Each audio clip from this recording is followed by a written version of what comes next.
আজকের আলোচনার বিষয়টি কি হবে আমরা বলেছি। ঊনবিংশ শতাব্দীতে নবজাগরণে পূর্ণব্রহ্ম শ্রী শ্রী হরিচাঁদ ঠাকুর ও মুক্তিবারিধি গুরুচাঁদ ঠাকুরের যে অবদান, সেই অবদান বিষয়ে আলোচনা করবেন বিরাট কুমার বৈরাগ্য মহোদয়। সকলকে আমার নমস্কার। যে ঊনবিংশ শতাব্দীর নবজাগরণ, সেই নবজাগরণের সীমাবদ্ধতাটা কোথায়? সেই নবজাগরণ কলকাতা কেন্দ্রিক নবজাগরণ। সেই নবজাগরণে যদি আমাদের সমগ্র জাতির উন্নতি ঘটাতে পারত, তাহলে আমার হরিচাঁদ গুরুচাঁদ ঠাকুরকে ডাউন ট্রেডেন পিপলদের মধ্যে নবজাগরণ ঘটাতে হতো না।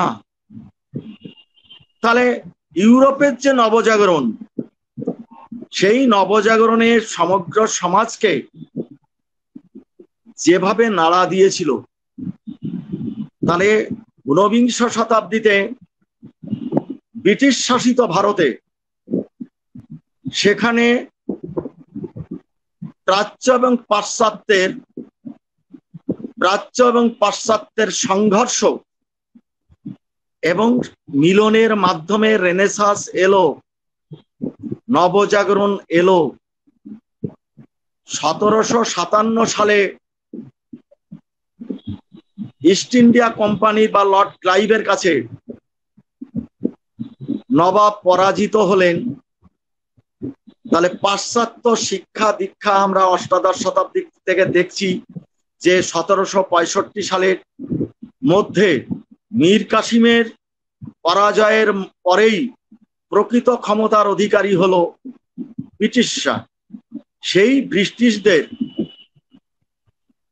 মাধ্যমে জাতির শিক্ষা হচ্ছে, তারা ধর্মান্তরণ করছে, তারা খ্রিস্টান চার্চ টার্চ সমস্ত করছে, কিন্তু বাণিজ্য করতে যারা এলো, যারা ঔপনিবেশিকতার মধ্য দিয়ে তারা ক্ষমতা পেল, সেই শাসক গোষ্ঠীর কাছ থেকে আমরা পূর্ণাঙ্গ শিক্ষা পেতে পারি না, আশা করতে পারি না। কিন্তু সেই ব্রিটিশ শক্তির কাছ থেকে যেটুকু তাদের স্বার্থে শিক্ষা প্রচলন করলো, তাতে কিন্তু জাতি জেগে উঠছে। অর্থাৎ কলকাতায় পুরনো প্রথা, প্রচলিত ধর্মবিশ্বাস, অযৌক্তিক কার্যাবলী, নানা রকমের কুসংস্কারের বিরুদ্ধে জাতি মত প্রকাশ করছে, জেগে উঠছে। আমরা এই নবজাগরণে দেখি ইয়ং বেঙ্গলদের একটা অবদান। ডিরোজিও সাহেব, সেই ডিরোজিও, যেহেতু সংক্ষেপে আমাকে 30 মিনিটের মধ্যে শেষ করতে হবে, আমি আমার শ্রদ্ধেয় শ্রোতা পাঠকদের, শক্তি মণ্ডলীকে আমি অনুরোধ করব যে মতুয়া জাগরণ জানতে গেলে, আমাদের বুঝতে গেলে, আমাদের দরকার আগে পৃথিবীর জাগরণ, ইউরোপের জাগরণ, কলকাতা কেন্দ্রিক জাগরণ। কলকাতা হলো ভারতবর্ষের রাজধানী। সেই ভারতবর্ষের রাজধানীতে ব্রিটিশরা প্রথমই তো বাংলাকে দখল করলো। তাহলে বাংলায় ফোর্ট উইলিয়াম কলেজ তৈরি হলো 1800 খ্রিস্টাব্দে। সেই 1800 খ্রিস্টাব্দের পরে 100 বছর পরে আমাদের সমাজের মধ্যে প্রথম পুস্তক রচিত, মানে মুদ্রিত হলো। সেই পুস্তকটার নাম হলো মহর্ষি তারকচন্দ্র সরকারের, তারক গোসাইয়ের মহাসংকীর্তন। তাহলে 1900 খ্রিস্টাব্দ আর 1800 খ্রিস্টাব্দ, 1800 খ্রিস্টাব্দের মধ্যে আমাদের কলকাতায় যারা আন্দোলন করছেন, ডিরোজিও সাহেবের ইয়ং বেঙ্গলদের গ্রুপ,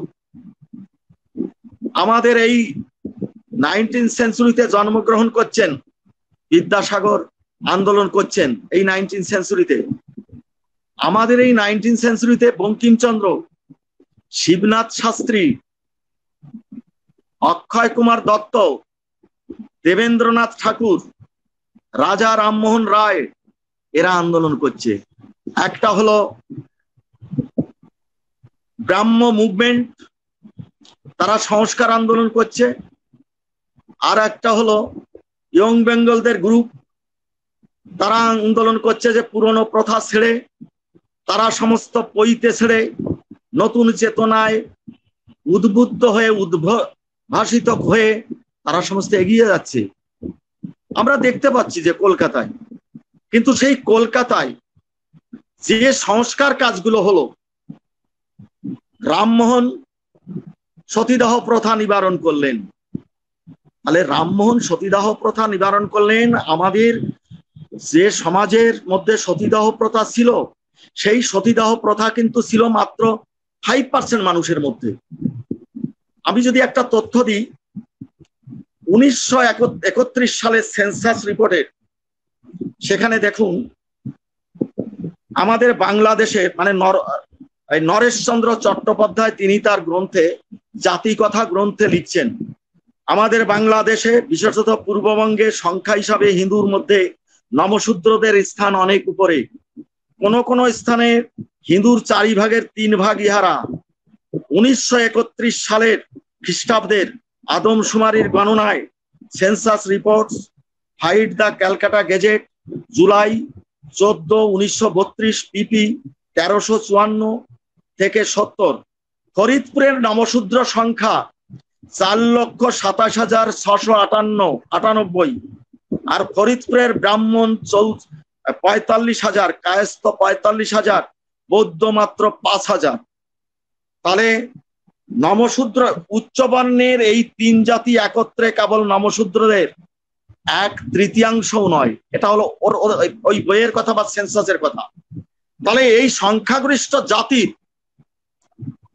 এর সঙ্গে আরো, তাহলে ওদের উন্নতি হলো কার সঙ্গে? ব্রাহ্মণ, কায়স্থ, বৌদ্ধি, এই 3টের মধ্যে ছিল সতীদাহ প্রথা। কুলীন বৌদ্ধ, কুলীন কায়স্থ, কুলীন ব্রাহ্মণ। মানে ব্রাহ্মণিকাল সিস্টেম কেমন করে ব্রাহ্মণকেও ঘৃণিত করে রেখেছে, কায়স্থকেও ঘৃণিত করে রেখেছে, বৌদ্ধকেও ঘৃণিত করে রেখেছে। ঘোষবোস, গুহমিত্তির আর দত্ত সেন এরা হলো পচা। ব্রাহ্মণ, ভাদুড়ি, ভট্টাচার্য এরা হলো পতিত ব্রাহ্মণ, কেউ 14টা ব্রাহ্মণ, অধিকারী ব্রাহ্মণ, আচার্যী ব্রাহ্মণ, পতিত ব্রাহ্মণ, ওই নোমর ব্রাহ্মণ, অমুকের ব্রাহ্মণ। অর্থাৎ ব্রাহ্মণ যে সিস্টেম শুধু সমগ্র সমাজকে যে হত্যা করে, অস্পৃশ্য করে রাখে। শুধুমাত্র নমশূদ্র নয়, জল ছিল, জল অচল ছিল, গোয়ালারা ছিল, মাইশ্বরা ছিল। আমার কাছে ডকুমেন্ট আছে কত সালে। এবং ওই রঘুনন্দনের নির্দেশ অনুযায়ী বাংলায় ব্রাহ্মণ আর শূদ্র। তাহলে এই শূদ্র সমাজের মানুষকে 19বিংশ শতাব্দীর রেনেসাঁসে ওই 3টে বা মুষ্টিমেয় কয়েকজনের শিক্ষার অধিকার পেল। তাহলে আমার রামমোহনকে শ্রদ্ধা জানাই। বিদ্যাসাগর বহু বিবাহ প্রথা রদ করে তিনি আনলেন, বিধবা বিবাহ প্রচলন করলেন। কিন্তু এই বিদ্যাসাগর যখন সংস্কৃত কলেজের প্রিন্সিপাল, তিনি কি বলেছিলেন? ব্রিটিশ সরকার যখন বলে যে সমস্ত শিক্ষা প্রতিষ্ঠানে এদের দিতে হবে, আমি সংক্ষেপে শুধু একটু ধরিয়ে দিয়ে এসেছি। যদি আমার বইগুলো আপনাদের কাছে কোনোদিন আমি সৌজন্য সংখ্যা পাঠাতে পারি, আপনাদের কাছে আমি এগুলো আমি জানাতে পারবো।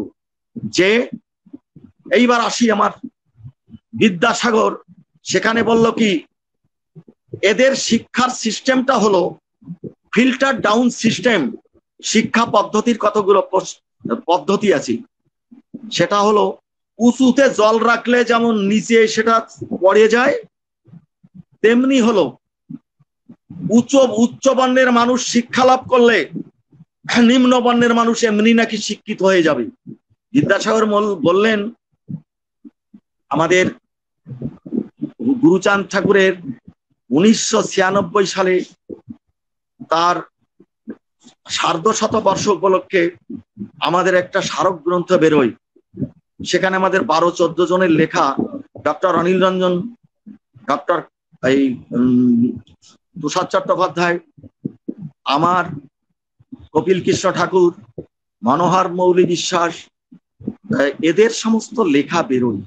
তখন আমরা দেখেছি সেই লেখার মধ্য দিয়ে যে কৃষি আন্দোলনে সমস্ত, শুধু কেউ কেউ বলে যে শুধুমাত্র মতুয়াদের মধ্যে শুধু নাকি নমশূদ্রদের উন্নয়ন ঘটেছে, সারা পৃথিবীর মানুষ, মানব সভ্যতার উপকারে লাগে মতুয়া আন্দোলনের বিষয়।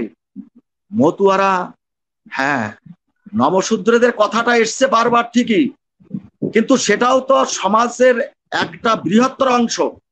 বাংলার অন্যতম প্রধান সংখ্যাগরিষ্ঠ জাতি নমশূদ্র, মাইশ্য, রাজবংশী, বাগদি, এই যে সম্প্রদায় 95-90% মানুষ, এই মানুষের জন্য তো ওই রেনেসাঁসে সাঁওতাল পল্লীর সাঁওতাল রমণী,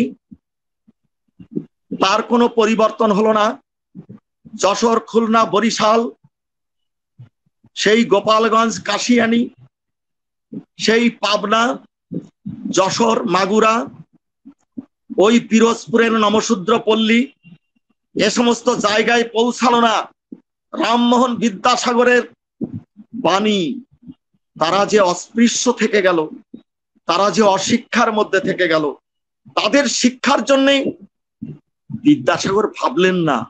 তাই গুরুচাঁদ ঠাকুরকে গণশিক্ষার কাজ করতে হয়েছিল, এরা গণশিক্ষা দেয়নি। তাই রামমোহন বিদ্যাসাগর আমাদের নমস্য হলেও আজকে হইল প্রভাত বিংশ শতাব্দীর নবচেতনায় ওঠো ওঠো বীর, নতুন চেতনায় আমরা জেগে উঠলাম হরিচাঁদ গুরুচাঁদের আন্দোলনের ফলে। রামমোহন বিদ্যাসাগর আমার নমস্য, সবার নমস্য। কিন্তু আজকে একবিংশ শতাব্দীতে দাঁড়িয়ে আমাদের বলতে হয়, জবাব চাইতে হয়, হে রামমোহন, তুমি তোমার সম্প্রদায়ের জন্য কাজ করেছ। হে বিদ্যাসাগর, তুমি তোমার সম্প্রদায়ের জন্য কাজ করেছ। তুমি শিক্ষার জন্য অ্যাপ্লাই করেছিলেন কায়স্থরা, শিক্ষার জন্য অ্যাপ্লাই করেছিলেন সুবর্ণ বণিকরা। আপনার কমিটি, আপনারা কি বললেন?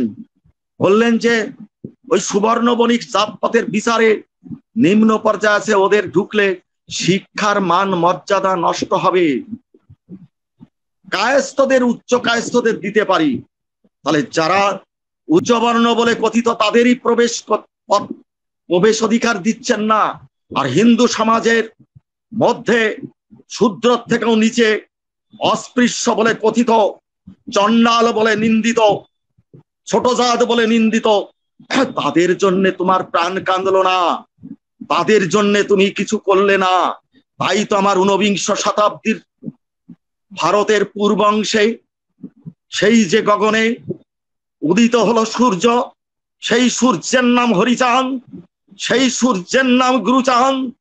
আমরা গুরুচাঁদ হরিচাঁদের ফসল, তাই তো আমরা তাকে শ্রদ্ধা করি। তাদের মাধ্যমে এই গণজাগরণ ঘটলো। তোমরা ডেভিড হেয়ারকে দিয়ে, বেতুল সাহেবকে দিয়ে বড় ইংরেজদের ধরে শিক্ষা প্রতিষ্ঠান করলে, তোমাদের সমাজ সংস্কার হলো। কিন্তু আমার সমাজের মানুষের মধ্যে রয়েছে ধানী নম, জেলে নম, মগুয়া নম, অলিয়া নম, শিউলি নম, এই যে বিভিন্ন বিভাগ করে সংখ্যাগরিষ্ঠ নমশূদ্র সম্প্রদায়কে ঐক্যবদ্ধের নাম করতে দিয়েছিল না, সেখানেও গুরুচাঁদ ঠাকুর চেতনা নবশূদ্রদের ঐক্যবদ্ধ করলেন। জেলে মালো সমস্ত জাতিকে ঐক্যবদ্ধ করে ব্রাহ্মণিকাল সিস্টেমের বিরুদ্ধে লড়াই করলেন। সেই লড়াইয়ের নাম হলো মতুয়া আন্দোলন, মতুয়া জাগরণ। সেই মতুয়া জাগরণে আমরা দেখতে পেলাম যে ব্রাহ্মণিকাল সিস্টেমের বিরুদ্ধে লড়াই, অস্পৃশ্যতার বিরুদ্ধে লড়াই, যে অস্পৃশ্যতার বিরুদ্ধে বিংশ শতাব্দী, মানে আমি আপনাদের সময় থাকলে দেখাতাম, গোখেল সাহেব সাধারণ শিক্ষার জন্য আইন পাশ করতে যাচ্ছে, উচ্চবর্ণের জাতীয় নেতারা, কংগ্রেসের জাতীয় নেতারা, উচ্চবর্ণের জমিদার, ফরিদপুরের জমিদার অম্বিকাচরণ মজুমদার, যদি সেই ইতিহাসগুলো পড়েন, যে আমাদের এই বঙ্গভঙ্গ বিরোধী আন্দোলনে সামিল করতে চেয়েছিলেন, আমাদের লোককে বিভ্রান্ত করতে চেয়েছিলেন, সেই অম্বিকাচরণ মজুমদার লখনৌয়ের সম্মেলনে তিনি বলছেন 1917 সালে যে না না, এডুকেশন সকলের জন্য নয়। রাষ্ট্রগুরু সুরেন্দ্রনাথ বন্দ্যোপাধ্যায় তিনি বারবার ব্রিটিশ সরকারকে বাধা দিচ্ছে, সাধারণ মানুষকে শিক্ষা দেওয়া যাবে না। রাষ্ট্রগুরু সুরেন্দ্রনাথ, আমার কাছে ডকুমেন্ট আছে, কেউ যদি আমার কাছে, আমি তাদের বিনয়ের সঙ্গে আমি তাদের বলতে চাই, হায় রাষ্ট্রগুরু, হায় ব্রিটিশ সরকার আমাদের শিক্ষা দিতে চায়। 1927 সালে যখন সাইমন কমিশনের কাছে 18টা মেমোরান্ডাম গেল, একমাত্র পূর্ববঙ্গ থেকেই 2টো স্মারকলিপি গেল। একটার হলো মুকুন্দ বিহারী, জননায়ক মুকুন্দ বিহারী মল্লিক, আর একটা হলো রসিকলাল বিশ্বাস। সবাই হলো গুরুচাঁদের ফসল, হরিচাঁদের ফসল। তারা ভারতবর্ষ থেকে মোট 18টা, আর সেখানে সাইমন কমিশনে দাঁড়িয়ে মুকুন্দ বিহারী মল্লিক বলছে, এবং গুরুচাঁদ ঠাকুর বলছেন তার বিশ্বদেব দাসের মাধ্যমে, এই যে নীরদ বিহারী মল্লিকের মাধ্যমে আইনসভায় বলছে আমাদের এই লাঙ্গল যাদের, তাদের জমি দিতে হবে, আমাদের এই শিক্ষার জন্যই করতে হবে। তখনকার দিনের আইনসভার সেই বইগুলো আমরা, সেই প্রশ্নোত্তর পর্ব আমরা এনেছি। আমরা তাহলে সেইখানে গুরুচাঁদ ঠাকুর তখন নেতৃত্ব দিচ্ছেন। তাহলে রাজনৈতিক নেতাদের কাছেও বার্তা পৌঁছে গেল। আমি শুধু একটুখানি 2 মিনিটের মধ্যে মতুয়া আন্দোলনের মধ্যে কেমন করে প্রথম হলো জাতপাত বিরোধী সংগ্রাম, সেই সংগ্রাম রূপ নেয় ব্রাহ্মণ পুরোহিততন্ত্র বিরোধী আন্দোলনে। ব্রাহ্মণ পুরোহিততন্ত্র বিরোধী আন্দোলন রূপান্তরিত হয় স্বতন্ত্র ধর্ম সংস্কার আন্দোলন। স্বতন্ত্র ধর্ম সংস্কার আন্দোলন রূপান্তরিত হয় সমাজ সংস্কার আন্দোলনে। সমাজ সংস্কার আন্দোলন রূপান্তরিত হয় অর্থনৈতিক উন্নয়ন প্রচেষ্টায়। অর্থনৈতিক উন্নয়ন আন্দোলন প্রসারিত হয় রাজনৈতিক ও জাতীয় আন্দোলনে। মতু আন্দোলন রূপ পরিগ্রহ করে নিপীড়িত জনসমাজের আত্মজাগরণের আন্দোলনে। মানে আমাদের ধাপে ধাপে প্রথম নমশূদ্র সমাজকে ঐক্যবদ্ধ করলেন, সেই নমশূদ্র সমাজকে ঐক্যবদ্ধ করে ধাপে ধাপে সমস্ত বর্ণকে, নিপীড়িত মানুষকে নিয়ে যে আন্দোলনটা করলেন, ওই রামমোহন, হে বিদ্যাসাগর, হে বিবেকানন্দ শূদ্রদের জাগরণের কথা বলেছেন। শূদ্রদের বলছেন যে বলো চণ্ডাল ভারতবাসী আমার ভাই, বলো মূর্খ ভারতবাসী আমার ভাই, বলো দরিদ্র ভারতবাসী আমার ভাই।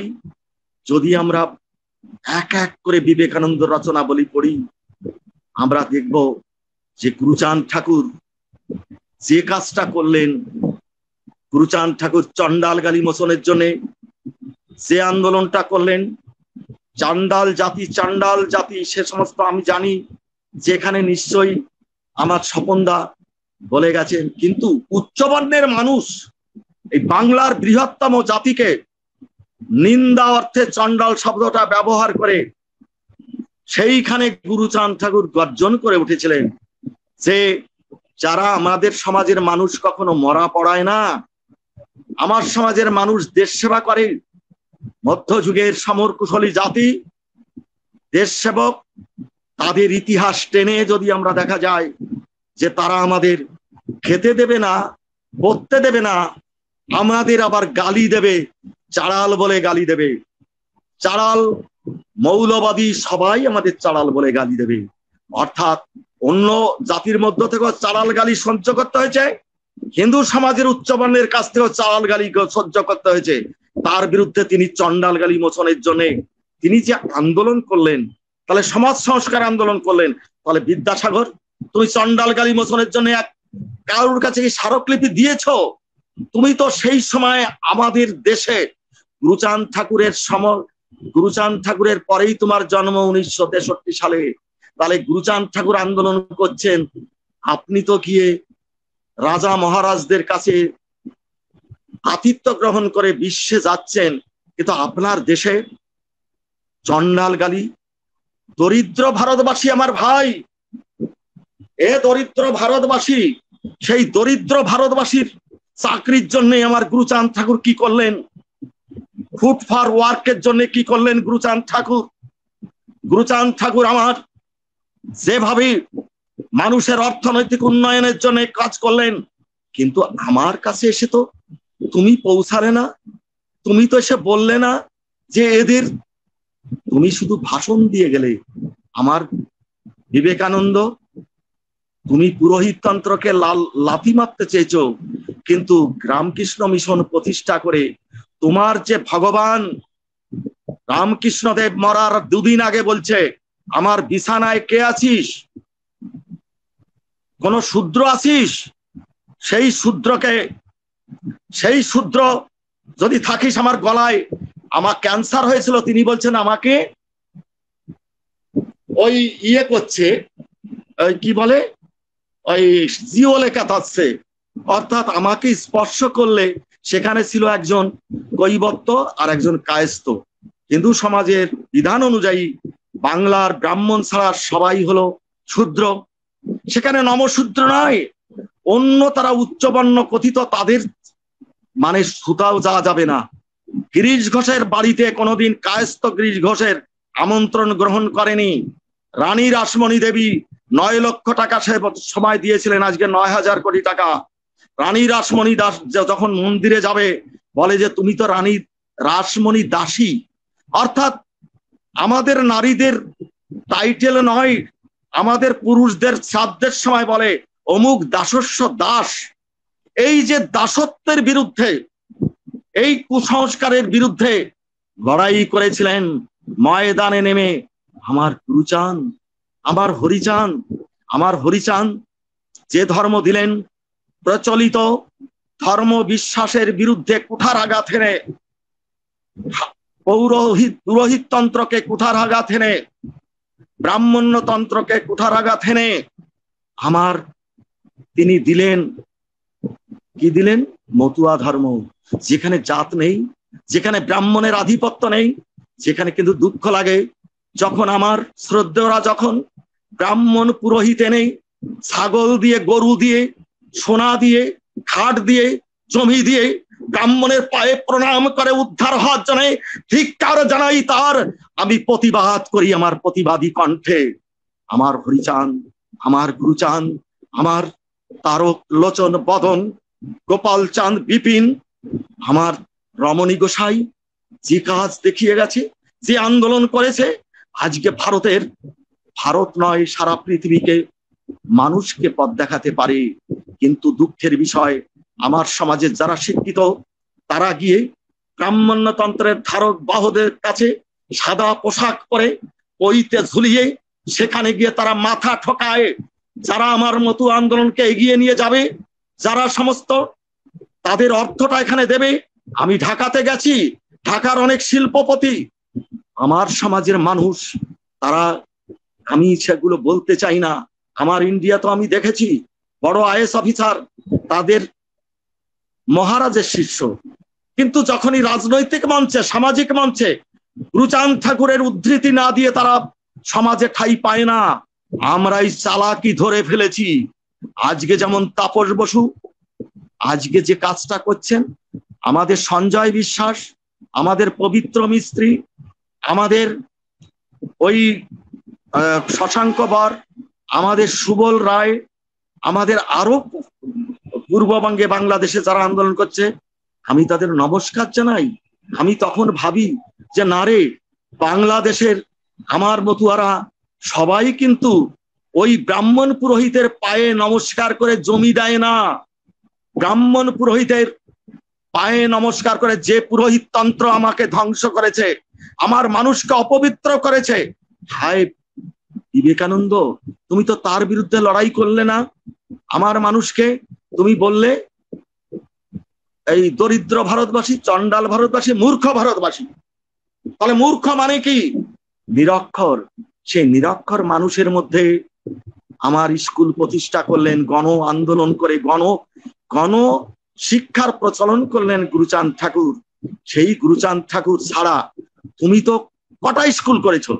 বিদ্যাসাগর মশাই 1857 সাল থেকে তিনি 20টা স্কুল, তা ব্রাহ্মণদের মধ্যে 27টা স্কুলের মধ্যে 20টা স্কুল ব্রাহ্মণদের মধ্যে আর কয়েকটা নিম্নবর্ণের মানুষের মধ্যে স্কুল করেছিলেন আমার গুরুচাঁদ ঠাকুর। 1931 সালের মধ্যে ইনি উচ্চবর্ণেরই একজন গবেষক। ইংরেজি কোটেশনটা আমি দিতে পারতাম, সেখানে রয়েছে দেখুন, in Bengal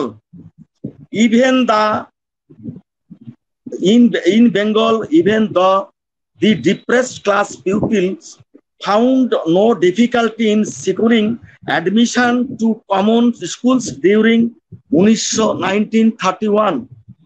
There existed 569 special schools for the backward class in presidency division, মানে কলকাতাকে নিয়ে 246 special schools for the Santals in the Bardwan division and 1067 schools exclusively meant for the Namashudra children in Dhaka division. এটা উড়িষ্যা থেকে ইংরেজিতে এই বইটা বেরিয়েছে। তাহলে আমার গুরুচাঁদ ঠাকুর শিক্ষার জন্য আর কি বললেন জানেন? আমি আপনাদের রবীন্দ্রনাথের, আমি আমার এই বইটা দেখাচ্ছি। এই বইয়ের মধ্যে ভাববেন না কেউ আমি প্রচার করছি আমার বইয়ের, সে ধৃষ্টতা আমার নেই। আমার সমাজের এখানে রবীন্দ্রনাথ লিখছেন, রবীন্দ্রনাথ ঠাকুর ঢাকার জগন্নাথ ইন্টারমিডিয়েট কলেজে ভাষণ দিয়েছিলেন। দেশ হিতের জন্য কি করণীয়, তার পরিকল্পনায় হিন্দুদের কি করা উচিত, সেই বিষয়ে জগন্নাথ কলেজে কবি সংবেদনশীল বক্তব্য রেখেছিলেন। তিনি জানতেন অস্পৃশ্যতা দিয়ে সমাজ নমশূদ্রদের দূরে ঠেলে দিয়েছে, তাই কবি সেখানে বললেন, কবির কোটেশন এটা হলো ঢাকায় প্রধান অতিথি রবীন্দ্রনাথ ঠাকুরের বক্তৃতা, গ্রাম সংগঠনেই জাতির মুক্তি, নমশূদ্র সমাজের প্রতি কর্তব্য। প্রবন্ধটার নাম ফেব্রুয়ারি 11, 1926 সাল, 28 মাঘ 1332 বঙ্গাব্দ। তিনি কি বলছেন? নমশূদ্রদের প্রতি উপেক্ষা প্রদর্শন করিয়া হিন্দুরা দুর্বল হইতেছে। নমশূদ্র সমাজ হিন্দু জাতির একটি প্রয়োজনীয় সংখ্যাগরিষ্ঠ অংশ, এই কথা মনে করিয়া তাহাদের প্রতি সহানুভূতি পরায়ণ হওয়া হিন্দু সমাজের কর্তব্য। উপসংহারে কবি বললেন, আপনারা সকলেই দেশের প্রতি আপনাদের যে কর্তব্য রহিয়াছে, সাধুতা ও আন্তরিকতার সহিত সেই কর্তব্য উদযাপন করিতে চেষ্টিত হউন। তাহা হইলে দেশের মুক্তির পথ প্রশস্ত হইবে। কবি রবীন্দ্রনাথ ঠাকুর 1913 সালে তিনি নোবেল পুরস্কার পেলেন। আর নোবেল পুরস্কার পেলে এশিয়ার মধ্যে তাকে নিয়ে যে টানাটানি, এত জাতির সম্মেলন হয়েছে, আমি দেখিয়েছি, কায়স্থদের সম্মেলন হয়েছে, সুবর্ণ বণিকদের সম্মেলন হয়েছে, কিন্তু রবীন্দ্রনাথ কোনো সম্মেলনে যায়নি। ঢাকার ওইখানে গিয়ে তিনি এই বক্তৃতাটা করলেন। তার পরের দিনই চলে গেলেন কুমিল্লায়, কুমিল্লার নমশূদ্র সম্মেলনে। সেখানে গিয়ে গুরুচাঁদ ঠাকুর রবীন্দ্রনাথ ঠাকুর সেখানে গিয়ে প্রধান অতিথির ভাষণ দিচ্ছেন, নমশূদ্রদের উন্নয়নে কি কি কাজ করা দরকার। তাহলে কুমিল্লা, ময়মনসিংহ এর নমশূদ্ররা রবীন্দ্রনাথের কাছে পৌঁছে গেল। সেখানে দেখা যাচ্ছে খুলনা থেকে, বরিশাল থেকে, ফরিদপুর থেকে প্রতিনিধিরা গিয়ে সেই হলে গিয়ে উপস্থিত হলেন। রবীন্দ্রনাথ প্রধান অতিথি হিসাবে বক্তৃতা করলেন। কেন? তা সত্ত্বেও রবীন্দ্রনাথ, তাহলে নমশূদ্র জাতির 1806 সালে ইস্ট ইন্ডিয়া কোম্পানি অধিকার করলো। জগন্নাথের মন্দির, জগন্নাথ মন্দিরের পুরোহিতরা বললেন, আপনাদের জন্যই আমরা স্বপ্নে দেখেছি যে ব্রিটিশরা আমাদের শাসন করবে, মানে সমর্পণ করলো। এরা ব্রিটিশের সময় ব্রিটিশের কাছে সমর্পণ করেছে, এরা মুসলমান সময় মুঘল দপ্তর সুলতানি আমলে এরা ক্ষমতা ভোগ করেছে, চিরস্থায়ী বন্দোবস্তরে এরা ক্ষমতা, এই মাটিতে যাদের পড়ে না চরণ তারাই মাটির মালিক হন। তারা শাসক গোষ্ঠী পরিবর্তন হলে ওরাও পরিবর্তন হয়ে যায়, আর নিম্ন বর্ণের মানুষকে অস্পৃশ্য মানুষ করে রেখে তাদের শিক্ষা থেকে বঞ্চিত করেছে। সেই জন্যে সেখানে আমরা রবীন্দ্রনাথকে রুখে দাঁড়াতে দেখছি। হে বিদ্যাসাগর, তুমি ফিল্টার ডাউন সিস্টেমের তুমি উদ্যোক্তা বা প্রবক্তা। তুমি বিদ্যাসাগর, তুমি রামমোহন, তুমি বিবেকানন্দ, তুমি আমরা বিদ্যাসাগর চর্চার আগে আমরা যেন হরিচাঁদ চর্চা করি, গুরুচাঁদ চর্চা করি। মানুষের ধর্মের অধিকার নেই, আমাকে কুলগুরুর কাছে যেতে হবে, আমাকে যেতে হবে ব্রাহ্মণ গুরুর কাছে, আমার বৌমাকে এনে তাদের সেবায় দিতে হবে গুরু প্রসাদী। জগন্নাথ মন্দিরের সেই পুরোহিতরা ব্রিটিশ ইস্ট ইন্ডিয়া কোম্পানির সঙ্গে প্যাক্ট হয়ে একটা লিস্ট করলো যে কারা কারা এই মন্দিরে প্রবেশ করতে পারবে না। 16 থেকে 18টা জাতির লিস্ট করলো, তার মধ্যে আমার নমশূদ্র কমিউনিটি লেখা রয়েছে 1806 খ্রিস্টাব্দে। কেননা নমশূদ্রদের উড়িষ্যায় খাদান জাতি বলা হতো, তারা কিন্তু পূর্ববঙ্গের নমশূদ্র নয়। আমার রিসার্চে আমি দেখিয়েছি যে মেদিনীপুরে, বাঁকুড়ায় নমশূদ্র সংখ্যা ছিল, ত্রিপুরায় ছিল। তাহলে এই নমশূদ্র সংখ্যাদের, তাহলে সেই সময় ত্রিপুরা এই উড়িষ্যাতে আইন পাশ করলো ব্রিটিশ যে এরা তার মধ্যে পিরালি ব্রাহ্মণ মানে রবীন্দ্রনাথের ব্রাহ্মণকে এই তালিকার মধ্যে ফেললো যে এদের ঢুকানো যাবে না।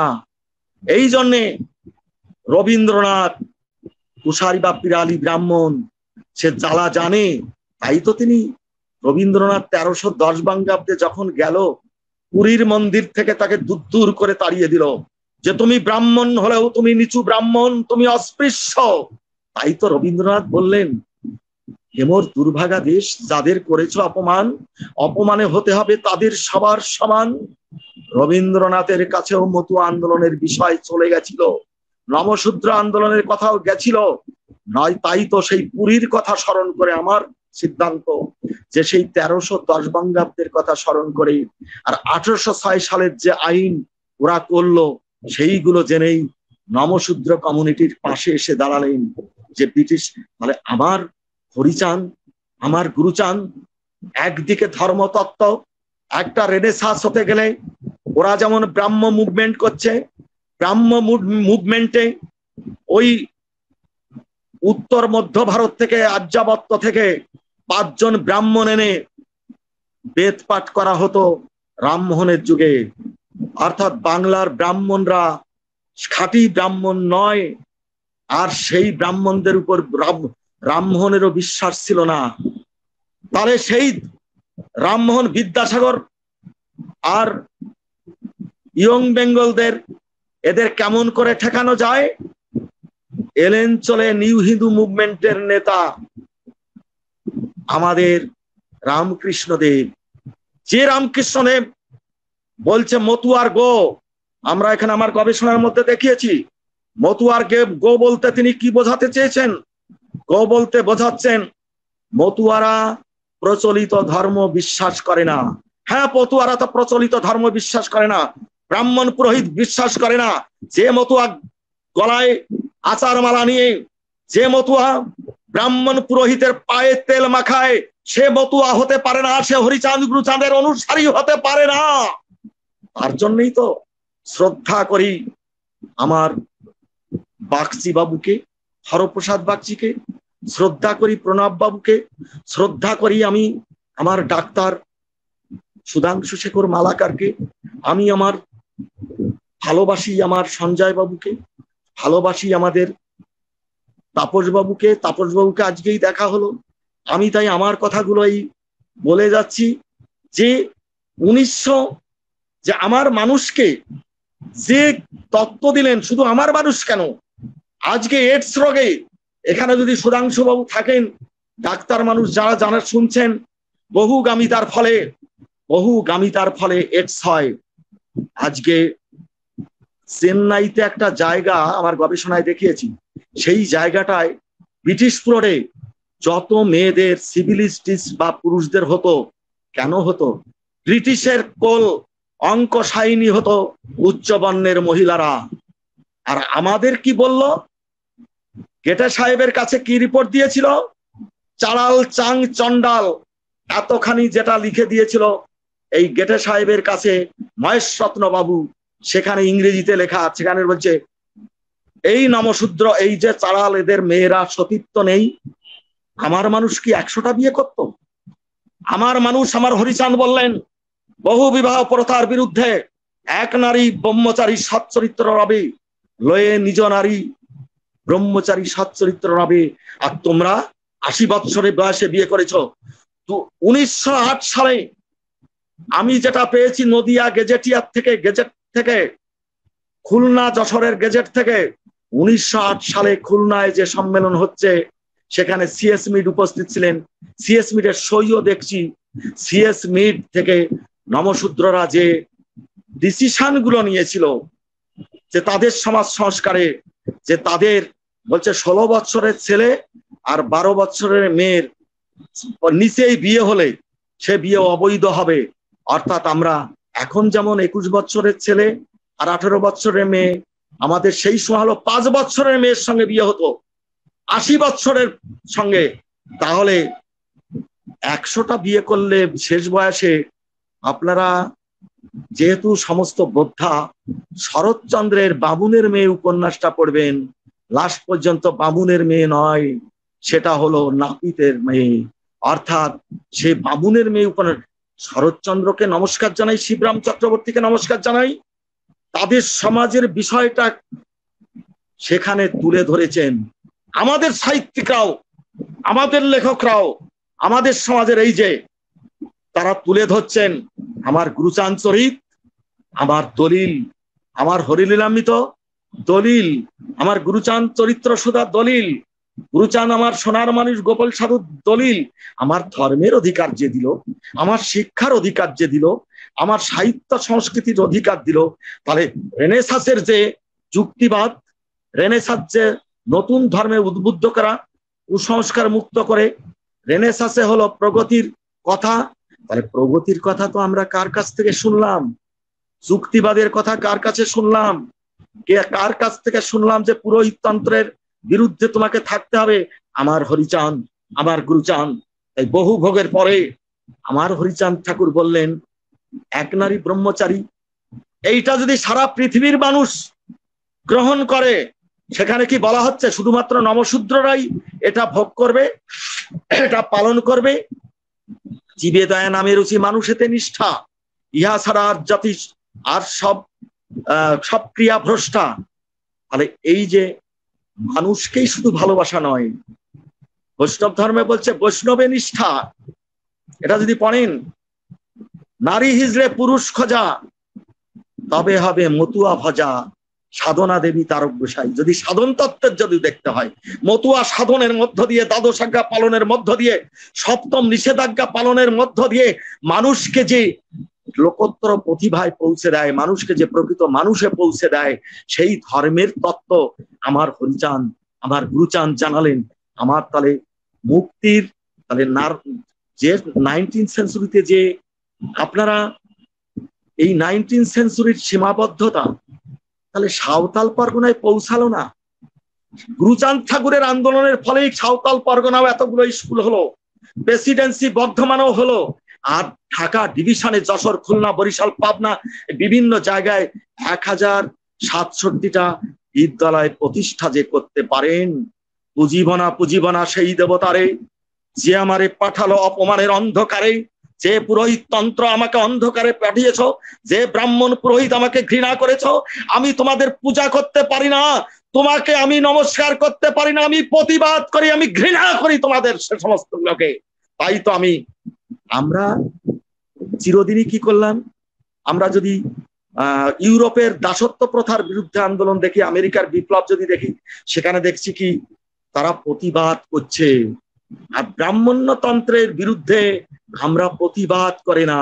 ব্রাহ্মণ লাথি মারে আর কুষ্ঠরোগী হলো তার সেই অসুখটা। এটা হলো এক মনীষী সেটা বলেছেন যে শূদ্র সমাজের, অস্পৃশ্য সমাজের যদি সমস্ত পবিত্র জীবনযাপন করে তাকে অপবিত্র মনে করা হয়। যদি এই শূদ্র বা এই নমশূদ্র সমাজের মানুষ যদি দেখে যে ব্রাহ্মণের কুষ্ঠ হয়েছে, তবু ব্রাহ্মণের রক্ত গিয়ে তার পায়ে প্রণাম করে, তার কুষ্ঠর ওই রসটা চেটে পুটে খায়, যে আমার বোধহয় পবিত্র হয়ে যাব, তার জন্যই তো আমাদের এখনো আমাদের সেইটা করতে হচ্ছে, তাদের অজ্ঞানতার জন্যে। তাই জাগরণ শুধুমাত্র ঊনবিংশ শতাব্দী নয়, আমার গুরুচাঁদ ঠাকুর, হরিচাঁদ ঠাকুর ঊনবিংশ শতাব্দীতে জাগরণ যে করে গেছিলেন, এখনো ভারত বাংলাদেশে জাগরণ ঘটছে। যে জাগরণ ঘটাচ্ছে মতুয়া নেতৃবৃন্দ, বাংলাদেশে নেতৃত্ব, ভারতবর্ষের নেতৃবৃন্দ। তাই গুরুচাঁদ ঠাকুরের, হরিচাঁদ ঠাকুরের সেই যে পথ অনুসরণ করে আমাদের এগিয়ে যেতে হবে। আমি আরো যদি আমাকে আর 10 মিনিট সময় দেন তাহলে আমি আরো একটু ইতিহাসের পৃষ্ঠায় বলতে পারি। আমি তাপস বাবুর কাছে বলছি যে সময় আপনাদের কি আমি করেছি, 10 মিনিট সময় দিলে আমি একটু। অবশ্যই অবশ্যই, সময় না দেওয়ার কোনো কারণ নেই, কারণ এত সুন্দর তথ্যমূলক আলোচনা, দর্শকরা খুব মনোযোগ সহকারে শুনছে। এইবার আপনাদের ওই এই খুলনা সম্মেলনে গৃহীত নিম্নোক্ত সিদ্ধান্তগুলি এর প্রমাণ। সে জাগরণের পশ্চাতে ছিল তাদের আলোর পিপাসা, মুক্তি বাসনা, অর্থাৎ অস্পৃশ্য মানুষের যে মুক্তির জন্য যে গুরুচাঁদ ঠাকুর, হরিচাঁদ ঠাকুর লড়াই করেছিলেন, তার মানুষগুলো সেখানে কি হয়েছে, as a community the Chandals or Namasudras, আমি গেজেট থেকে যেটা পেয়েছি, খুলনা গেজেটিয়ারও পাবেন এবং নদিয়া গেজেট, তখন অবিভক্ত নদিয়াও আন্দোলন হচ্ছে, নদিয়ায় কিন্তু বেশ নমশূদ্ররা ছিল, সেখানে বলছে, তার থেকে কিছু উদ্ধৃতি দিয়েছি যে Namasudra show considerable aptitude for organization and that the ideals pursued by the better classes among them seem praiseworthy. As an instance of this may be mentioned a conference recently held in March 1908 অর্থাৎ 1908 সালে, which was attended by Namashudras from Khulna, the adjoining districts and some districts of Eastern Bengal. From the published reports, it appears that its subjects are the spread of education, the establishment of a permanent fund, and the removal of social evils. In pursuance of these objects, the following resolutions were passed. Act number, that the Namashudra conference be made permanent by yearly meetings to be held in the different districts for the discussion of social matters and the spread of education. 2 number, that a village committee be formed in every Namashudra village and unions of 15 such villages and a district committee in every district. 3 number, that for acquiring for a Namashudra contribution fund, village committees, unions and district committees be authorized to collect subscriptions. A handful of rice should be set apart before meals. আমাদের ভিতর চালু ছিল যে এক মুঠ, যারা বলে মুষ্টি চাল, এটাও গুরুচাঁদ ঠাকুর, দেখুন সেখানে লেখা রয়েছে যে before meals in every family and collected weekly by the village committee, every member of village committee will pay monthly subscription of 1 anna, of unions 2 annas, and district committees for 4 annas. There 3% of the expenses incurred in Shraddha, marriages and other occasions must be reserved for his fund. Son number, that some active measures should be adopted towards social reform. It is resolved that any Namashudra marrying his son under 20 or daughter under 10, বাবা পুরুষদের হলো 20 বছর আর মেয়েদের হলো 14 বছর, will be excommunicated.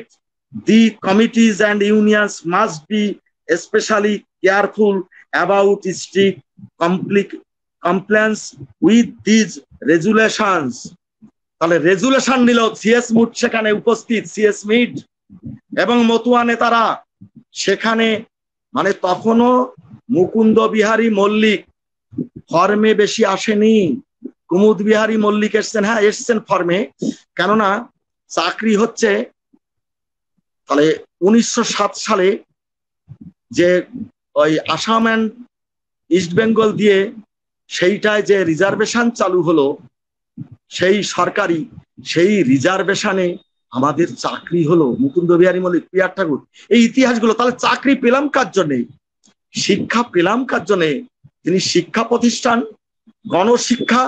সেখানে আরেকটা বিষয় আমি উল্লেখ করছি, হরিচাঁদ ঠাকুর যে কৃষকদের, গুরুচাঁদ ঠাকুর একটা জাতির জাগরণের শিক্ষা, আগে শিক্ষা যদি পাই কাহারে ডরাই, শিক্ষিত করার পর সে আমি জানতে পারবো যে আমার দেশমাতা কে।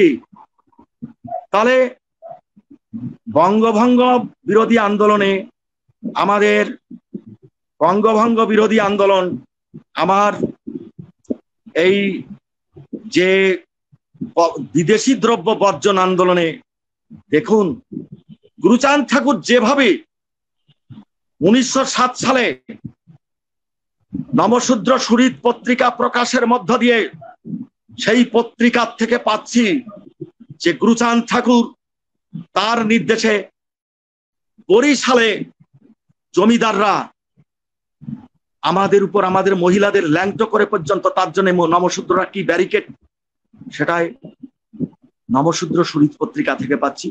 আরো এটা পাচ্ছি community formation and communal conflict, economical and political weekly, November 1990 বিশ্লেষণ করেছেন, সেটা ইংরেজি পরিসং। তাহলে আমরা নীলকর সাহেবদের, আমরা গুরুচাঁদ ঠাকুর বললেন যে আমিও দেশমাতাকে চাই, ব্রিটিশ মুক্ত করতে চাই, কিন্তু এই বাজারে ব্রাহ্মণ্যবাদী পত্রিকা আর বাজারে নেতারা, তারা বলল যে গুরুচাঁদ ঠাকুর এই স্বাধীনতা বিরোধী ছিল। যদি গুরুচাঁদ ঠাকুর চরিত পড়েন, যদি আরো কিছু লোকের বই যদি পড়েন, এই মুহূর্তে আমি বলতে চাই, বোম্বেতে আছে জগদীশ বাবু, জগদীশ রায়, তার বইগুলো যদি পড়েন তাহলে আপনারা বুঝতে পারবেন যে, তারপরে যদি কপিল ঠাকুরের, গুরুচাঁদ ঠাকুরও অন্তজ বাংলার নবজাগরণ, কপিল ঠাকুরের সম্পাদিত শ্রী হরিচাঁদ ঠাকুর ও অন্তজ এই মতুয়া আন্দোলন, হরিচাঁদ ঠাকুর ও মতুয়া আন্দোলন, এই বইগুলো যদি পড়েন তাহলেও বুঝতে পারবেন যে ব্রাহ্মণিক্যাল সিস্টেমের মাধ্যমে আমাদের মুক্তি আসেনি। আমাদের যে মুক্তি এ পর্যন্ত যেটুকু দেখতে পাচ্ছেন, আমার এমএলএ এমপিরা যে রিজার্ভেশন সিট থেকে যেতেন, তাদের বাড়িতে একটা হরিচাঁদের ফটোও নেই। আমি আপনাদের মন্ত্রীর কথা জানি, আমি মাগুরাতে একটা, আমি নাম বলবো না, আমার সঙ্গে বক্তৃতার মধ্যে আরম্ভ হয়ে গেল, দেখি যে তিনি ভীষণ ভাবে, পরে খোঁজ নিলাম কি তিনি মতুয়া নন, তিনি নমশূদ্র সম্প্রদায়ের, তার মাথাটা বিকেনো আছে, ওই সাদা কাপড় পরা গোপালাদের কাছে বিকেনো আছে। আমার কথাগুলো একটু, তারপরে দেখলাম যে এর কাছ থেকে তো এইটাই পাবো, শুধু নমশূদ্র সমাজে এরা ওই গঠন করার জন্য, তাদের কাছ থেকে প্রশংসা পাওয়ার জন্য, তারা আমার সমাজেও এখানে যতগুলো এমএলএ আছে, নমশূদ্রদের 34টা প্রায় এমএলএ আছে পশ্চিমবঙ্গে, তাদের যদি প্রতিটা একটা বাড়িতে আমি চিনি, তারা মহারাজের শিষ্য, তারা কিন্তু মতুয়া মধ্যেই, নমশূদ্রদের মধ্যেই ভোট পেয়ে তারা নির্বাচিত হয়। তাই তো 2018 সালের 19শে জুলাই মন্ত্রী পার্থ চ্যাটার্জির কাছে তুলে ধরেছিলাম যে এই এমএলএদের দেখছেন তো, এরা হলো আমাদের সমাজের মধ্যে, তারা মেশে না, এরাও একটা, কারণ আমি উচিত কথা বলবো, আমি তো এদের কাছে কিছু পেতে চাইনি। আমরা বলেছিলাম হরিচাঁদ গুরুচাঁদ অবিভক্ত ভারতে জন্মগ্রহণ করেছিলেন। অবিভক্ত ভারতে জন্মগ্রহণ করে ভারতবর্ষেরই শিক্ষা প্রতিষ্ঠান গড়ে তুলেছিলেন। তাহলে গুরুচাঁদের নামে কেন কলেজ ইউনিভার্সিটি হবে না? যদি পঞ্চানন বর্মার নামে হতে পারে, বিদ্যাসাগরের নামে যদি ইউনিভার্সিটি হতে পারে, রবীন্দ্রনাথের যদি হতে পারে, যিনি এতগুলো স্কুল তৈরি করলেন সরকারের কাছে অনুমোদন করে, আর বিভিন্ন বংশের মাধ্যমে যেটা তৈরি করলেন সেগুলো তো অন্য হিসাব।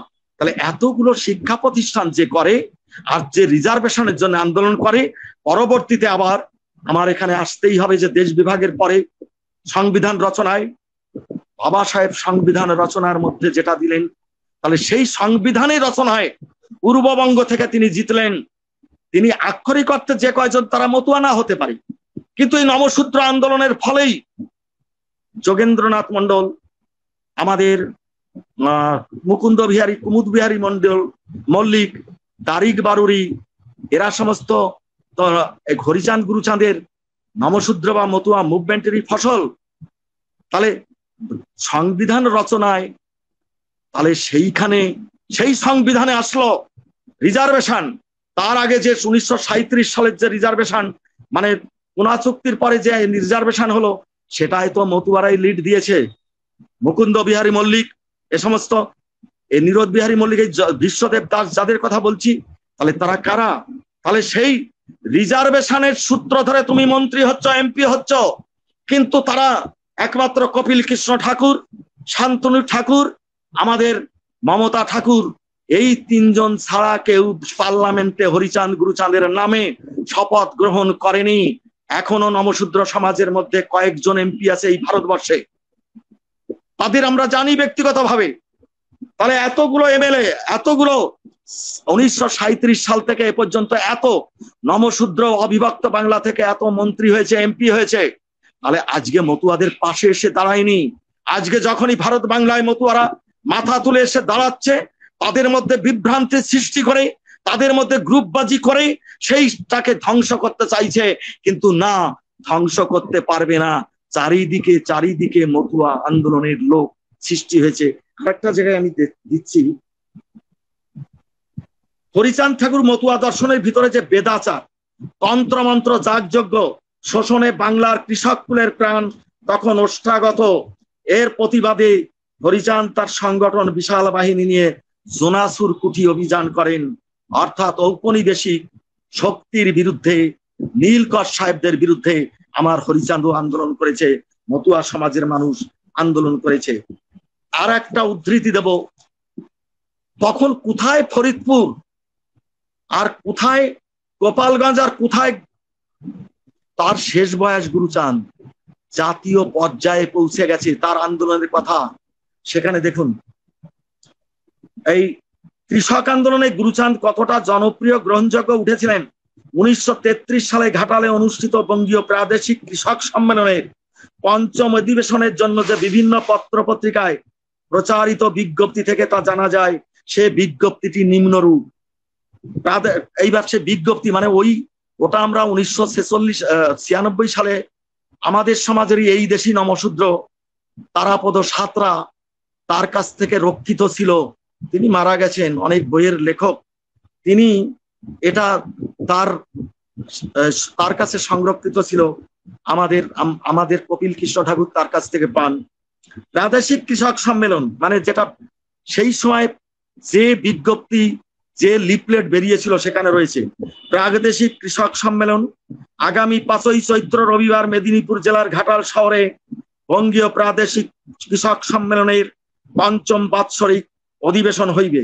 শ্রী অতুল চন্দ্র গুপ্ত, মৌলানা আলী আহমেদ ইসলামবাদী, ডাক্তার ভূপেন্দ্রনাথ দত্ত অর্থাৎ বিবেকানন্দের কনিষ্ঠ ভ্রাতা, শ্রীযুক্ত হেমন্ত কুমার সরকার, মৌলভী আফতাবউদ্দিন চৌধুরী, বাংলার নমশূদ্র নেতা গুরুচরণ ঠাকুর প্রমুখাত বহু নেতা ও কর্মীগণ সম্মেলনে উপস্থিত থাকবেন। এই ছিল। তাহলে বলুন যে গুরুচাঁদ ঠাকুর কৃষক আন্দোলন, তাহলে ইহ কল্যাণের জন্য বেদান্তে বলছে জগৎ মিথ্যা। আমাদের গুরুচাঁদ বলে জগৎ মিথ্যা হতে পারে না, এটা আমাদের মানুষের মধ্যে ঢুকিয়ে দিয়ে যাতে আমরা অধিকার সচেতন না হতে পারি, আমরা যাতে আমার অধিকার সম্পর্কে আদায় করতে না পারি, তার জন্য আমাদের ধর্মের আপিং দিয়ে সেই আপিং থেকে মুক্ত করার জন্য আমার গুরুচাঁদ ঠাকুর, হরিচাঁদ ঠাকুর তাই বলেন জগৎ মিথ্যা হতে পারে না। তাই তো ইহ কল্যাণ আর অধ্যাত্ম কল্যাণ যদি বোঝেন, তাহলে দ্বাদশ আজ্ঞা পাঠ করলে আমরা তো তার ধর্মতত্ত্ব পাচ্ছি। তাহলে সেখানে কোনটা, আমার একজন বলেছিল 1980 সালে, আমি তখন MA পড়ি ক্যালকাটা ইউনিভার্সিটিতে। ঘটনাটা বলি, আমাদেরই নমশূদ্র সমাজের বরিশালের সাধক বংশ, সেই সাধক বংশের নামটা বলবো না, আমাকে বলছে কি বাবা তুমি একটু দীক্ষা টিক্ষা নাও। তা আমার মা বলেছে আমার ছেলের গলায় তো আচার মালা আছে, তা আপনারা কি জন্য বলছেন? আমাকে দেখে বলছে কি বাবা ও তো নমশূদ্রই ঠাউর, মুখ ব্যাংসাই করছে। আর আমার গা গেল জ্বলে। আমি বলছি আপনি গেজেটেড অফিসার, আপনি বলছেন যে পিয়ার ঠাকুরের শ্বশুর বংশ, আমি সাধক গোষ্ঠীর, তাহলে নমশূদ্রদের মুক্তির জন্য আপনি যে গেজেটেড অফিসার, 3টে ছেলে মেয়ে চাকরি করে, কে লড়াই করেছিলেন? আপনার অমুক ঠাকুর। আমার তা তো করেননি, তাহলে আপনি বরঞ্চ এই সমাজে চলে আসুন। তাহলে অধ্যাত্ম কল্যাণের কথা বলে, অধ্যাত্ম মুক্তির কথা বলে আমাদের শোষণ করে। আমার গুরুচাঁদ ঠাকুরকে সামনে রেখে আজকে আমরা এগিয়ে যাব। আমার আরেকটা কথা আমার মনে পড়ছে এই সুযোগে, যে আমরা রেনেসাঁসের ফসল, তাহলে কোন রেনেসাঁসের ফসল? হেগাই হালদারের রেনেসাঁসের ফসল, মুকুন্দ বিহারীর ফসল, হরিচাঁদ গুরুচাঁদের ফসল, আমার পিয়ার ঠাকুরের ফসল, আমার যোগেন মণ্ডলের ফসল। আমার এই ফসলের মধ্যে সেই চর্চাটা যদি আমরা না করি, আমরা চর্চা করতে গিয়ে আমরা ফিল্ড ওয়ার্ক না করে, আমার মানুষ আমাকে যখন আমি PhD করি বলে কি বিরাট তুই এত পড়াশোনায় ভালো, এত তোর তুই ফার্স্ট ক্লাস পেয়েছিস এই যুগে, আর তুই কিনা এইটা নিয়েই করলি। আমি তাকে দেখা, আমারই নমশূদ্র ছেলে বলছে, সেদিনকে দেখা হয়েছিল যে তুই কোথায় আছিস? আজকে নমশূদ্র বা মতুয়াদের প্লাবন সারা ভারতে চলছে, বাংলাদেশে চলছে। আর আজকে সেই 80 সাল থেকে 78 সাল থেকে যদি এই আন্দোলনগুলো না করা হতো, তাহলে কোথায় যেতাম? আজকে আমাদের গর্ব করিস, অন্যান্য কমিউনিটির লোকরা আমাদের যেমন হিংসা করে, কিন্তু তারা আমাদের সম্মান করে। আর সারা নমশূদ্র মতুয়া সমাজ, আমার সহকর্মী ছিল, তারা কিন্তু নমশূদ্র নয়, সে বলছে কি স্যার আমি তো মতুয়া, তারা হলো রাজবংশী, সে হলো এখন যাদবপুর ইউনিভার্সিটির অধ্যাপক সন্তোষ বিশ্বাস। তাহলে এই যে বিভিন্ন কমিউনিটিকে, সংখ্যাগরিষ্ঠ মানুষকে একটা মানব দেহের একটা অংশে ধরুন পচন ধরেছে, ডাক্তারের কাজ হলো সেই অংশটার পচন থেকে মুক্ত করা। তাহলে সেই ডাক্তারকে কি বলা যাবে যে তুমি সাম্প্রদায়িক? তাহলে ভারতবর্ষের সমাজ ব্যবস্থায় যে পচন ধরেছিল তার বৃহত্তর অংশের মুক্তির জন্য, আর তুমি মুক্তির জন্য করেছো 5% মানুষের। তাহলে রামমোহনকে চিনবে, বিদ্যাসাগরকে চিনবে, বিবেকানন্দকে চিনবে, আর আমার কয়েক কোটি মতুয়া, আমার লক্ষ লক্ষ নমশূদ্র, তাদের ব্যথা জাগে না। তাই তো এখানে বোম্বে থেকে আরম্ভ করে, আমাদের আন্দামান থেকে আরম্ভ করে 17টা রাজ্যের মতুয়ারা আজকে জোটবদ্ধ। তাদের মধ্যে বিভ্রান্তি আছে, কিন্তু তারা আজকে বাংলাদেশ। আজকে আমার খুব দুঃখ লেগেছিল কয়েক মাসের আগের ঘটনায়, যে হায় রে সোনা দিচ্ছি দানা দিচ্ছে, তুমি কার সম্পত্তি দান করছো? হরিচাঁদ গুরুচাঁদের সম্পত্তি। সেই দান করার ফলে ব্রাহ্মণের পেট মোটা করছো। বোকা জাতি নমশূদ্র নীতি নাহি জানে, শ্রাদ্ধে বিবাহেতে খরচ করে কুতূহলে, বোধহয় এরকম লাইনটা। তাহলে আজকে আমার হরিচাঁদ তার দ্বাদশ আজ্ঞা, হ্যাঁ দ্বাদশ আজ্ঞার মধ্যে আমি বলেছি, আমি গবেষণা সূত্রে বিনয়ের সঙ্গে বলছি, 1916 সাল না 1323 বঙ্গাব্দ, 1331 বঙ্গাব্দে এই বিষয়টা আমাদের জানা দরকার, যে গুরুচাঁদ ঠাকুরের আমলে ওই ব্রাহ্মণ তত্ত্ব কিন্তু গুরুচাঁদ ঠাকুরের, আমাদের ঠাকুর বাড়ির কেউ কেউ গর্ব করি আমার পূর্বপুরুষ ব্রাহ্মণ ছিল। তাহলে ব্রাহ্মণ যদি থাকবে হিন্দু মানে পূর্ব পুরুষতান্ত্রিক সমাজে, তাহলে চন্দ্রমোহন ঠাকুরের তাহলে বংশধর রাজলক্ষ্মী দেবীকে বিয়ে করার পরে তাহলে তো তারা নমশূদ্র হতে পারে না। আমার মাস্তুতো বোন MLA ছিল, সে তো মিলিহীরা। তাহলে মিলিহীরার তো বিয়ে হয়েছে ব্রাহ্মণের সঙ্গে, তার ছেলে মেয়ে তো সে মুখার্জি টাইটেল পেয়েছে। তাহলে চন্দ্রমোহন ব্রাহ্মণ হলে, রামদাস ব্রাহ্মণ হলে, এই ব্রাহ্মণ হলে তো তাহলে বর্তমান বংশধর পর্যন্ত সবাই তো ব্রাহ্মণ। তাহলে গুরুচাঁদ ঠাকুর কেন বলছে এ জাতিকে নিয়ে আমি ডুববো তো ডুববো, বাঁচাবো তো বাঁচাবো? তাহলে গুরুচাঁদ ঠাকুরের দলিলে, 1910 সালের দলিলে গুরুচরণ বিশ্বাস কেন লেখা রয়েছে? তখন গুরুচাঁদ ঠাকুর, হরিচাঁদ ঠাকুর, এমনকি 1909 সালের যে পত্রিকাটা আমি পেয়েছি নবশূদ্র শরীর, আপনাদের জানার জন্যই আমি বইয়ের মধ্যে তার ফটোকপি করে পাঠিয়েছি, যে রাজনীতি, কৃষি, ধর্ম, বাণিজ্য, সাহিত্য, সংস্কৃতি বিষয়ক মাসিক পত্রিকা। সেখানে 1907 সাল থেকে 1909 সাল পর্যন্ত যে 3 বছরের মধ্যে ভারতবর্ষের বাংলার 64টা পত্রিকার মধ্যে অন্যতম হয়েছে, সেখানে সুরেন্দ্রনাথ ঠাকুরের নাম রয়েছে, সুরেন্দ্রনাথ বিশ্বাস, মানে কর্মাধ্যক্ষ ছিলেন উনি। আর গুরুচাঁদ ঠাকুর ছিলেন স্বত্বাধিকারী, আর ছিলেন শশীভূষণ ঠাকুরের নাম রয়েছে শশীভূষণ বিশ্বাস। শশীভূষণ ঠাকুরের চাকরি হয় শশীভূষণ বিশ্বাস নামে, তার পড়াশুনো হয়।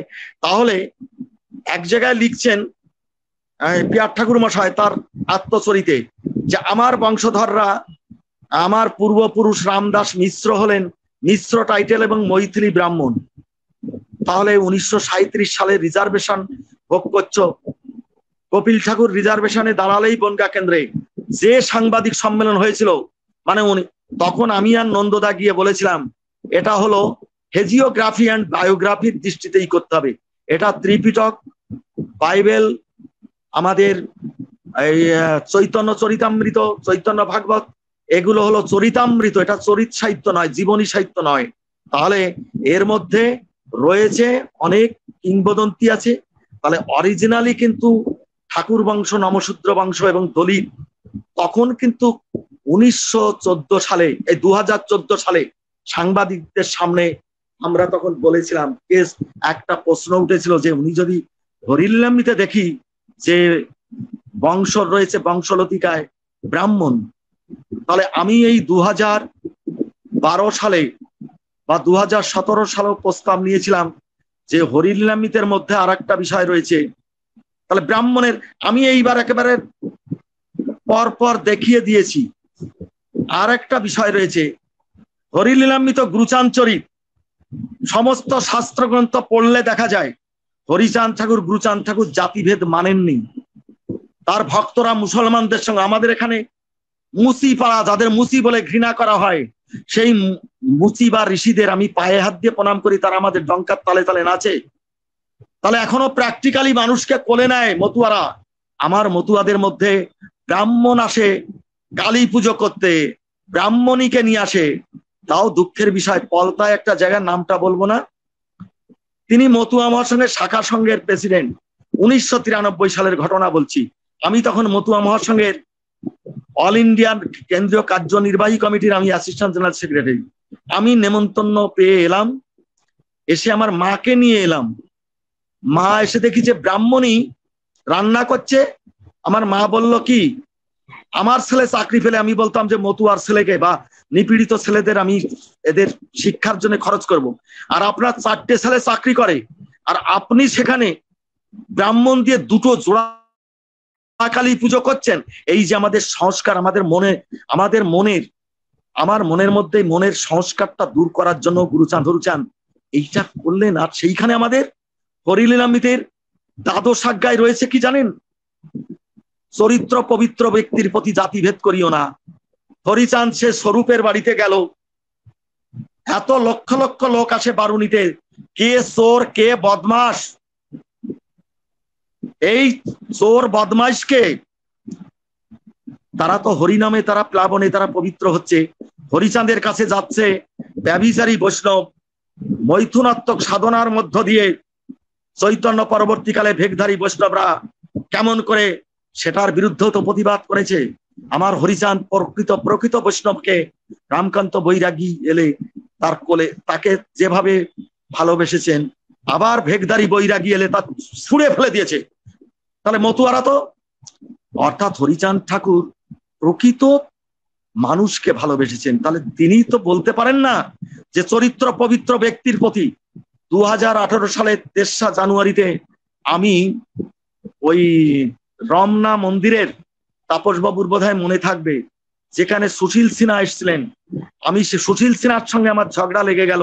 আপনারা জানেন সুশীল দা অতীব ভদ্রলোক, কিন্তু আমি যখনই বললাম নিউ ইয়র্কের, উনি খুব সহজ সরল ভাবে, তারপরে আমি ভাবলাম কি আপনি কার্তিক ঠাকুরের জামাই, কার্তিক ঠাকুরের যে তেজস্বিতা, আমরা আপনাকে শ্রদ্ধা করি, কিন্তু ওই মন্দিরটা এখন যে সমীর সরকারের মাধ্যমে যেটা হচ্ছে, আমরা ব্যথা পাচ্ছি বিশ্বের মানুষ, আমরা, আপনি একটু সেইটাকে করুন।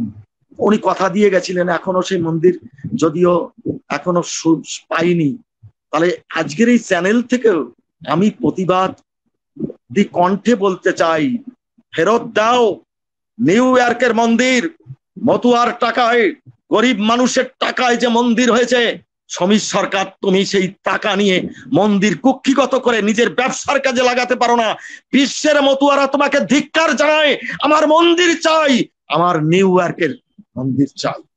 তাহলে সেইখানে সে যে যাই বলুক, যেটা বলবো, যেটুকু রিপোর্ট পেয়েছি সেইখানে আমি কথার মধ্যে দিয়ে আমি তো বলেছি শুধু ঊনবিংশ শতাব্দীর রেনেসাঁস নয়, বিংশ শতাব্দী পর্যন্ত চলে এলো আমার গুরুচাঁদ ঠাকুর। সেই বিংশ শতাব্দীর পরে একবিংশ শতাব্দীতেও মতুয়া জাগরণ দিকে দিকে গড়ে তুলতে হচ্ছে, উদ্বাস্তু আন্দোলন। যারা বাংলাদেশের তারা জানেন যে আপনাদের আত্মীয় স্বজন এখানে আমরা কি অবস্থায় আছি। আমার জন্ম এই নদিয়ায়, কিন্তু আমার আত্মীয় স্বজন বিভিন্ন জায়গায় রয়েছে।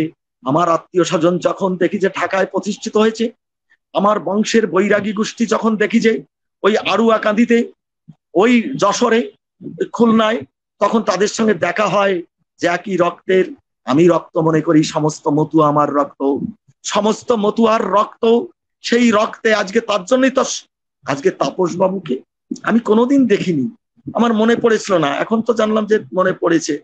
তাহলে আজকে আমরা যদি সবাই মিলে যে এই যে ব্রাহ্মণিক্যাল সিস্টেমের মধ্য দিয়ে, তার মানে কি নবশূদ্ররা জাতপাত মানত,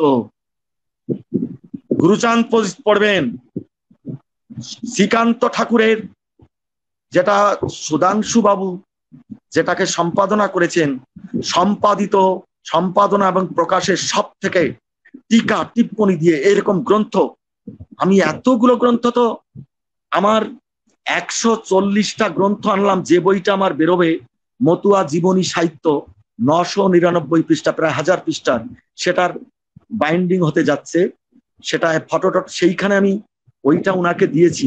ওনার ওই সমস্ত যে এই গ্রন্থের মধ্যে দেখছি কাইনমারি বলে একটা গ্রামে, সেখানে গোপাল সাধু যাচ্ছে, অর্থাৎ নমশূদ্রদের মধ্যে মগনম চালিয়ে নম। আমার বাড়িতে একটা চিঠি আছে 1985 সালের, আমার তো এখানে জন্ম, আমি জানি না। সেই চিঠিতে একজন বলছেন কি, সেইখানে আমাকে বলছেন যে পুলিন মহন্ত, তার 3টে ছেলে গেজেটেড অফিসার, তিনি বলছেন কি, বাবা আমাদের সঙ্গে মেশো না কেন, আমরা ধানি নমো বলে কি। আমি বাবাকে বললাম যে বাবা এ কি বলছে, বলছে আমাদের সমাজে এই পাপগুলো ছিল, জালিয়া নমো, জিয়ানি নমো, অর্থাৎ তারক গোসাই। তাহলে তো তারক গোসাই তো থাকে না, এইখানে হচ্ছে ধানি নমো। বিজয় সরকারের সাক্ষাৎকার নিয়েছিলাম, বিজয় সরকার বললো যে আমি রসিক সরকারকে কবি গান শিখিয়েছিলাম বলে ডুমন্দির যশোরের এই নমশূদ্ররা আমাকে 6 বছর একঘরে করে রেখেছিল যে তুমি ধানি নমকে কেন খাওয়াচ্ছ। তাহলে আজকে আমি 2012 সালে আমি বক্তৃতা করছি নড়ালে, সেখানে বলছে কি, এবার আমাদের সেইখানে দেখলাম গ্রন্থগুলি, সেদিনকে শরৎশীষ সরকার তার এক গবেষককে পাঠিয়েছিলেন, Matua movement in Matua literature and Matua movement in Matua cultural activities, এর উপর একটা খুলনারই আমাদের সমাজের BCS পাস অধ্যাপক তিনি গবেষণা করছেন আমাদের।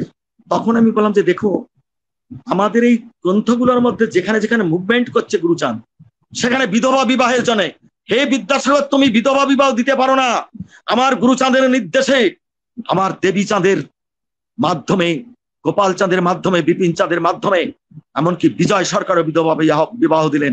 তাহলে সেইগুলো কি আমাদের পাথেও নয় যে আমরা তাহলে গুরুচাঁদ হরিচাঁদকে তুলে ধরাবো আজকে? তাহলে সেইখানে এই পাপ, আমাদের যে জাতপাত, আমাদের যে পুরে কায়স্থ ব্রাহ্মণ আমাকে ঘৃণা করেছে, আমি মুসিকে ঘৃণা করি, আমি অমুককে ঘৃণা করি, এই বিভেদ না করে আমরা বিশ্বের মতুয়াকে, বিশ্বের মানুষকে ভালোবাসবো, আমরা বিশ্বের মানুষকে এগিয়ে নিয়ে যাব, এই কটা কথা বলবো। এইখানের কথা বলে আমি আমার বক্তব্য ইতি টানছি।